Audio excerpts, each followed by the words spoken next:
Welcome to Passion Vista Podcast, the platform where we celebrate extraordinary individuals who lead with heart, create with vision, and transform the world through their passion.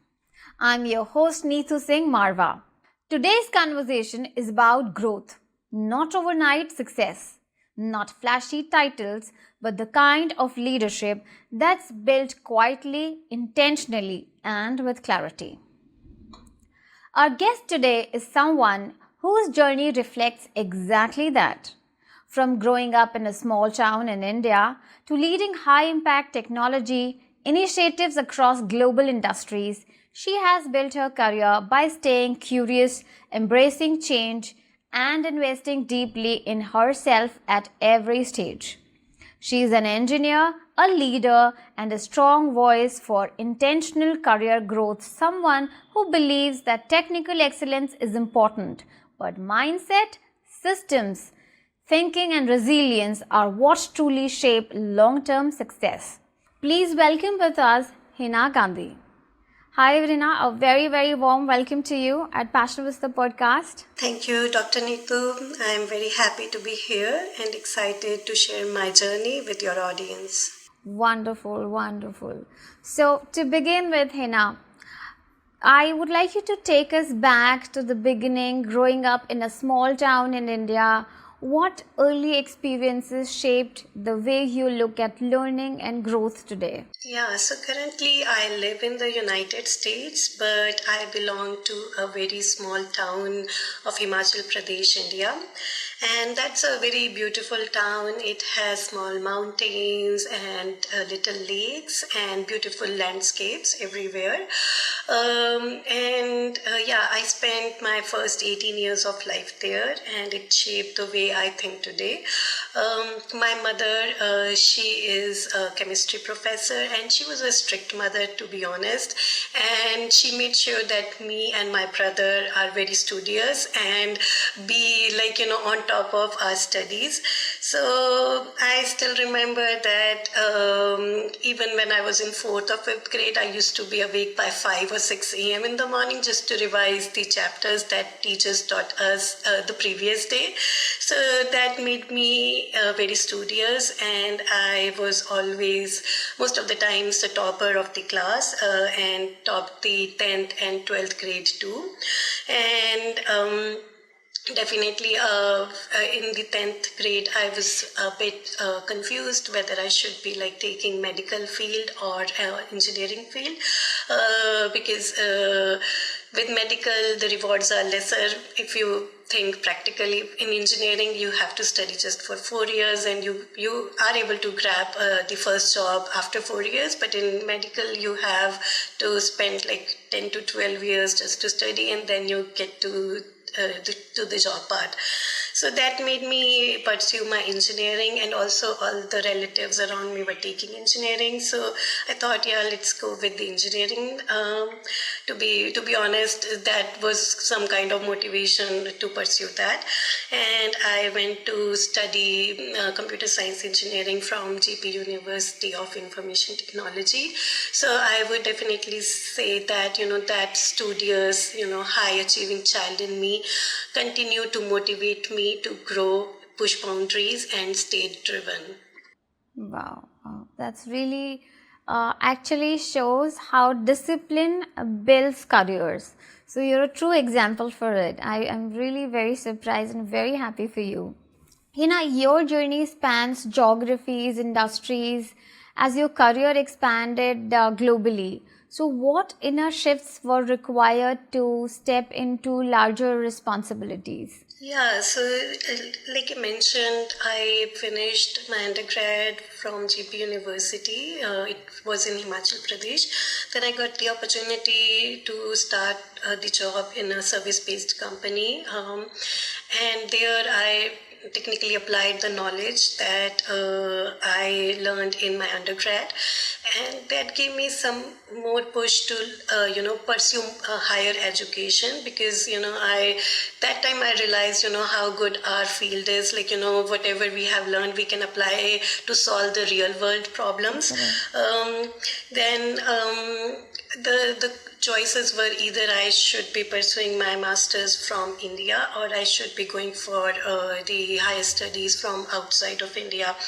So, but at that time, nobody knows, what to do. I mean, you try to explore each and every option. So I thought of giving like GATE exam. It's a like exam that you have to give to go into good university of India. And then I also gave GRE to pursue the higher studies. I got good grades, good like score in GATE 2, as well as like good scores in GRE. And that time the choice was clear that I need to go to pursue my higher studies from United States, and I got into the University of Northeastern University of Boston. And yeah. But when I landed here, there were some culture shocks, because both the countries are different, and the cultures are different. So it took me a few weeks to get adjusted to the new environment. And but yeah, let me give you one example. So back in India, I only cooked when I wanted to, and I never worked part-time jobs to manage my expenses.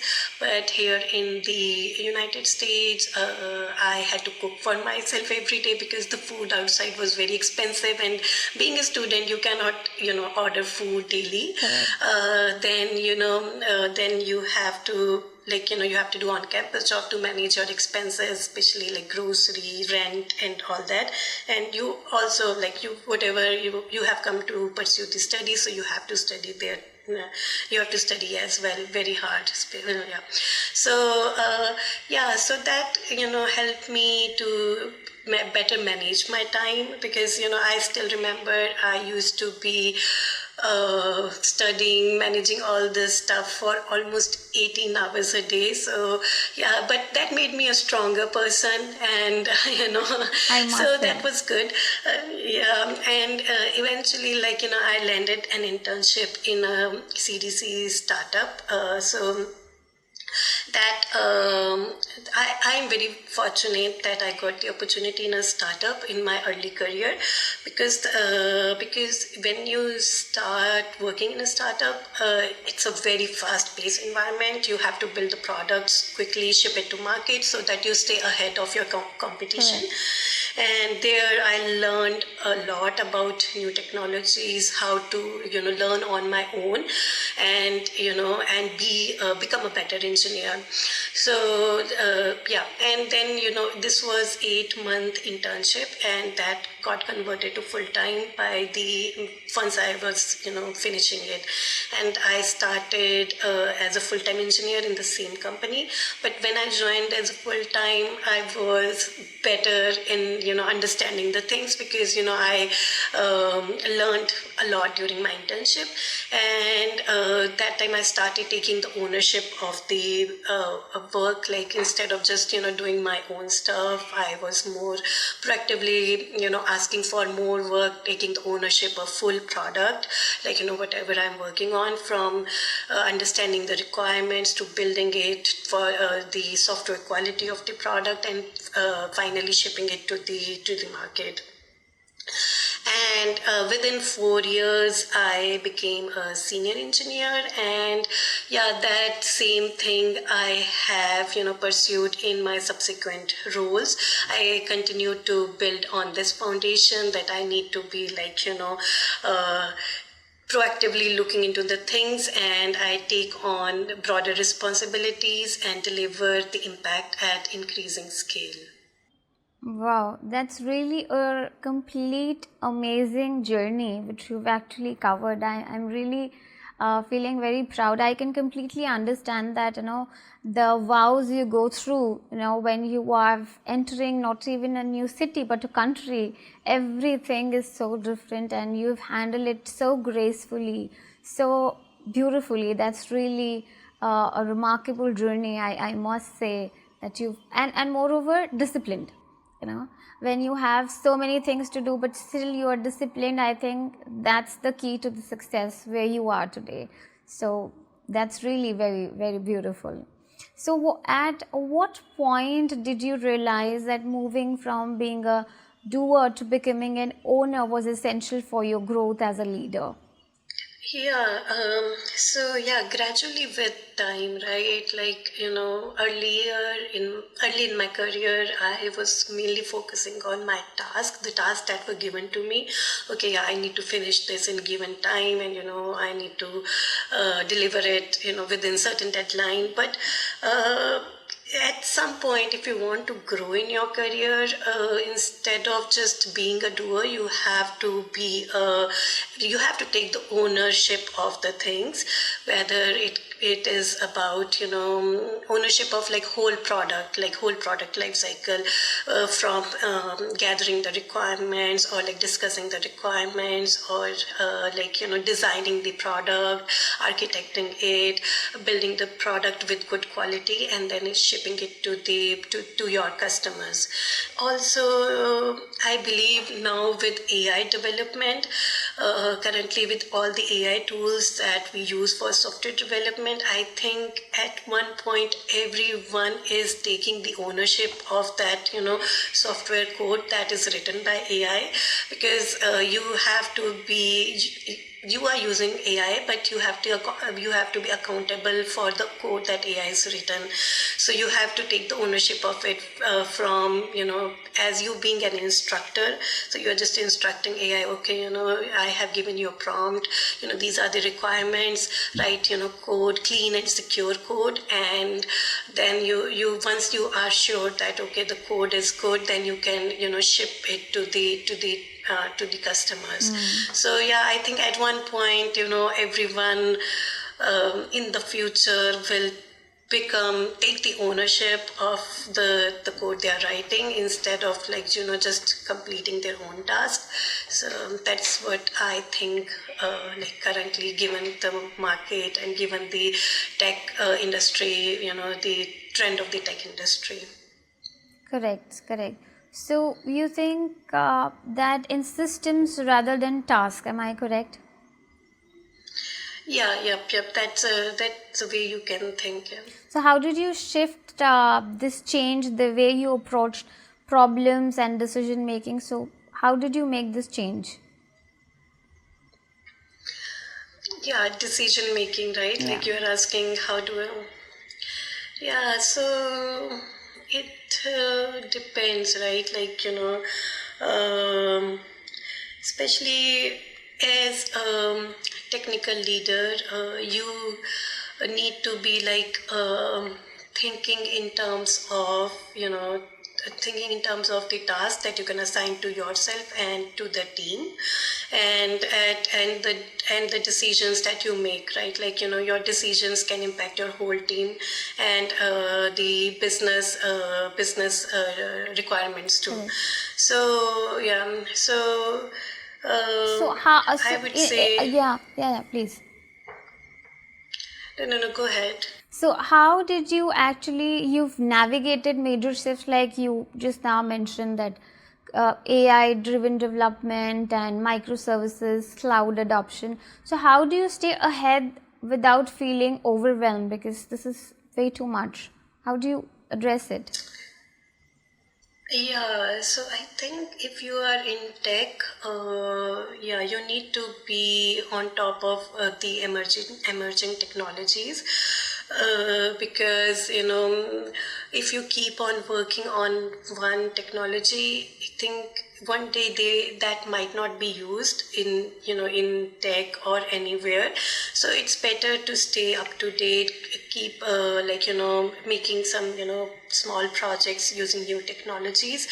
And also, if you think, let's say if you are an architect or you are a technical leader, if maybe you can use that new technology in your product, and that can advance your product or can make it better. And also, if you are an architect, whether it's not getting reflected to the customers, but let's say even if you're using these new technologies, maybe, it's increasing your productivity. We can take the example of AI, where, you can use AI, and that's, increasing your productivity day to day. Earlier, the task that used to take a week for me, now it's finishing in a day or two. Yeah. So that's how, new technologies, help. So recently, yeah, and for me, I am curious to learn new technologies, and recently I published a paper. Although my work is not in AI field, but in order to learn new technologies, I thought of doing some research on reinforcement learning AI agent, which I used on Apache Spark, and the Apache Spark I previously worked on. So when I worked on the Apache Spark, there were few problems with the configuration settings, and with certain things, and I thought here I can use RL agent, and make it more atomic, or automatic, so that the um, so that the things that I used to do manually can be taken care by the AI agent. So that instead of me trying different things for tuning purpose, the AI agent can play with all these settings, and can change the things accordingly, and can handle the dynamic workloads. So I think it's for even for your growth as a technical person, it's important to explore new technologies. Either you do some in-house projects, or you write some research papers. So that's good for your growth. Absolutely, absolutely. We have to keep a momentum going with what the current scenarios and situations are. And if we keep adapting the same, I think that's where we are growing. And that's a true example of how you are actually moving forward. So very beautifully defined, and I completely agree with your thoughts and the way you're working on it. So that's really amazing. So I'm sure, Hina, you would have also had your own hardships and your own story of failed projects, and which are recognitions which are rarely actually talked about. So what helped you stay resilient during such uncertain phases? Yeah, so I have not gone through any layoffs or anything as of now, but for the people who have gone, I would say instead of thinking why me, we one should be focusing on what to do next. And everywhere I mean, these are like uncertain times, and right now the layoffs are at the peak. And but it's you should believe in yourself. You should believe in your skills, that if you are a good engineer, even if one project is unsuccessful, or something didn't go as you planned, but if you are you have that knowledge, you have that capability, the future projects can be successful, or future of you is in a good shape. So instead of being discouraged, I would say just stay motivated, and don't think much about the failures, and just think about the future and your future projects. Beautiful, beautiful. So, Hina, I would like to understand that, of course, your journey has been very hard working. You've really worked very hard day and night to reach at the top where you are today. So, I'm sure you would have had your own set of achievements and situations where you'd have struggled. So we would really love to hear from you your achievements and how actually they made you more proud and motivated. Yeah, so I would say, um, yeah, so in the early years, I was, more focused on learning things, and, making myself a better engineer. And so sometimes I was hesitant to speak up, or share my ideas. But gradually, yeah, once, I became, senior, I mean, you cannot avoid, keeping your ideas on the table and, expressing the concern or giving anyone constructive feedback. And so, yeah, I started, talking more, and and the good part is, wherever I have worked, my voice was always heard. And there was there are, some projects that were like I mentioned, that I worked for a startup, and some of the features that we used were very old, right? And so when the startup got acquired, it it could not handle the load you get, when new when enterprise customers are coming. So there, my team and we worked on building the new architecture from scratch. And that architecture was especially, to handle the shortcomings that the previous system was not able to handle. So in previous system, we were like using very high memory in systems, and but with new architecture, we were able to use like smaller machines, and so as a result, we were able to save huge amount of money, and also the job duration went from more than 24 hours to just few hours. So even the processing times became better. So for this, I received some company awards, so that was good. And then I also recently, as started sharing all these experiences with women around me, like globally, and talking in conferences, or coming up in podcast like here. So that's how I started sharing my knowledge. And I would say these are more than, these are not achievements, but more than just wanted to give back to the community by sharing my knowledge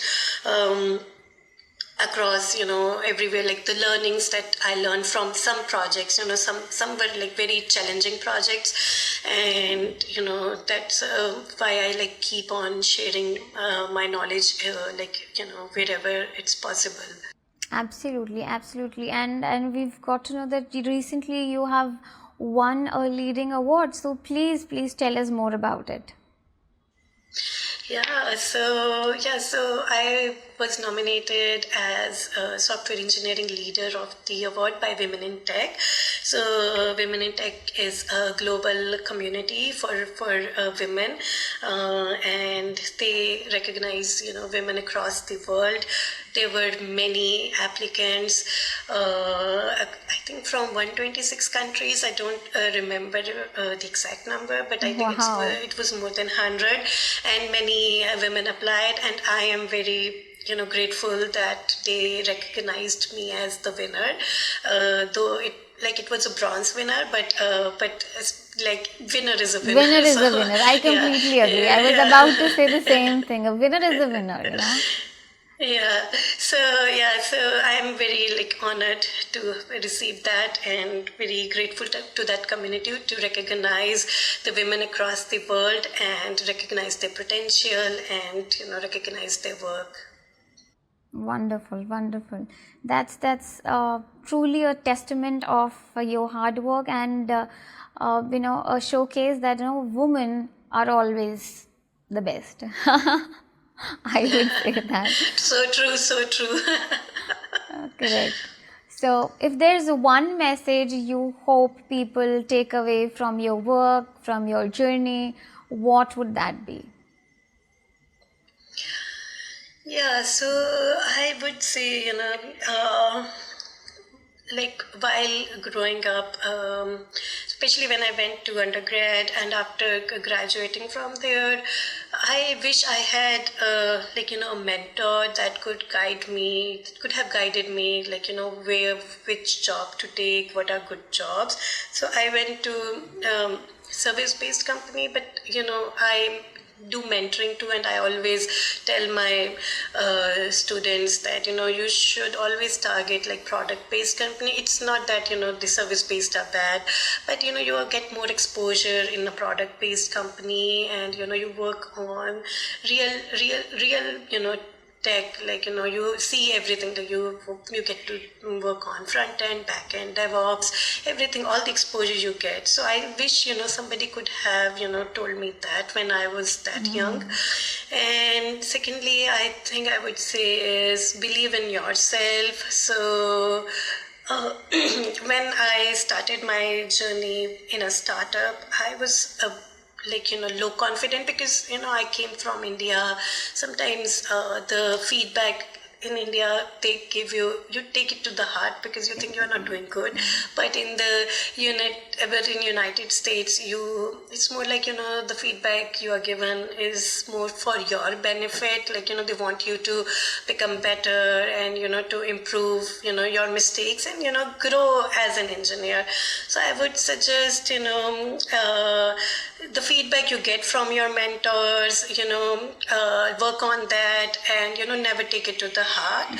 And that's only for your betterment, and it's not anything to criticize you. And other than that, I would say just keep on learning, try different technologies, and always stay on top of things. And in your in your workplace, be a proactive person rather than a reactive person. So that I would suggest to everyone, and every new young professional, or a recent graduate. Absolutely, I completely agree on this part. Being proactive is so important. Actually, it proves your interest in whatever you're doing, and people around and the teammates, you actually catch up their attention, which makes you look different and believe in yourself more. So, Yeah. correct. So for young professionals, especially women building careers in technology today, what mindset do you believe makes the biggest difference? Yeah, so I would say just be confident, right? Like I know sometimes at least this has not happened to me. Sometimes we feel that our voice is not heard. Yes. Actually, wherever I have worked, my workplace has been very good. I mean, I have very supportive supportive colleagues. But sometimes in some workplaces, maybe women feel that their voice is not heard. But I think keep on, never give up. Just keep on expressing your ideas, or your expressing your concerns. So I would just say just never ever give up, and keep that positive mindset of growth, and just keep on handling all the challenges that you face, and keep on growing. Wonderful, wonderful. What a beautiful thought. And as we come to the closure and towards the end of our amazing podcast, I have a very beautiful question, that you are a woman of power and a testament to the same. So I'm sure there has been people around who've been believing in you, and they've been strength towards what you are today. So would you like to mention anybody, and especially the woman, as we always say, behind every woman or a successful person, there are family and people around. So what do you would like to say about it? Yeah, I think my family, and my husband, my in-laws, they all are very supportive, and I'm very grateful that they are part of my life.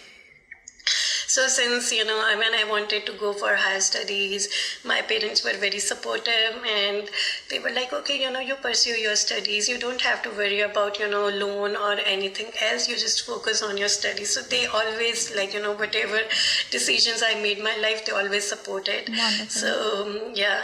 And then my husband, he is very supportive husband, especially when I go to the conferences to deliver a talk. I have like 17-month-old daughter. He takes care of her, and and here in US you don't have like support, right? So he would be like cooking for her when I'm away. So he's like taking care of her a lot. And he's like my husband and I been together since we were in undergrad, so he always kept me pushing to pursue higher studies, and and so that's why like we came together to pursue that. And we together like got the job opportunities too. And yeah, finally we got married, and now we also have a small kid. So I would say my husband has like very supportive role in my life, and whatever I have achieved, it would not have been possible without him and without my family and my in-laws. Beautiful. Gratitude is always so beautiful. And gratitude is the language of universe. I always believe and say that. So that's wonderful. Hina, a beautiful and the closing mantra that you believe in always, what would that be? Keep doing what you're doing. Just be passionate of the work you are doing, and believe in yourself. I think that's the only mantra I have. Like believe in yourself. Keep working hard, and handle your challenges. Properly. Like do not give up at any a point in life. Yeah. Wonderful, wonderful. Thank you so much for sharing your journey with such honesty and clarity with us. It actually inspired us, and I'm very sure that it will be a very inspiring one for all those who will be listening to it. So what stands out from this conversation is that meaningful careers aren't built overnight. They are built through curiosity, intention, resilience, and the courage to keep learning even when the path isn't clear. So thank you for joining us, Hina. This was really, really, really amazing. And I would say that your story is a powerful reminder that leadership isn't about titles, but about how we think, how we grow, and how we choose to show up consistently. Thank you. Thank you for having me. Wonderful, wonderful. Thank you so much, Hina. This was really an amazing podcast, and I am very sure even I got too inspired by it, and I always keep telling to my children that believe in discipline and believe in yourself. If you will follow these two things, success will follow you. Yep, that's an amazing thought. Yeah. So thank you so much for joining us, and leaving our listeners with insights they can carry forward into their own journeys. So thank you for joining us, Hina, today. This was a wonderful podcast. Thank you. To our listeners, if you have ever found yourself navigating uncertainty, questioning your growth, or wondering whether you are doing enough, let Hina's journey remind you that progress is rarely loud or immediate. Meaningful careers are built through curiosity, intentional choices, and the courage to keep learning. Growth doesn't demand perfection. It asks for awareness, resilience, and the willingness to evolve, one decision at a time. This is me, Neetu Singh Marwaha, signing off from Passion Vista Podcast, where every story is a spark and every journey is the path to purpose. Until next time, keep questioning, keep growing, and keep living your passion, and stay tuned at Passion Vista Podcast.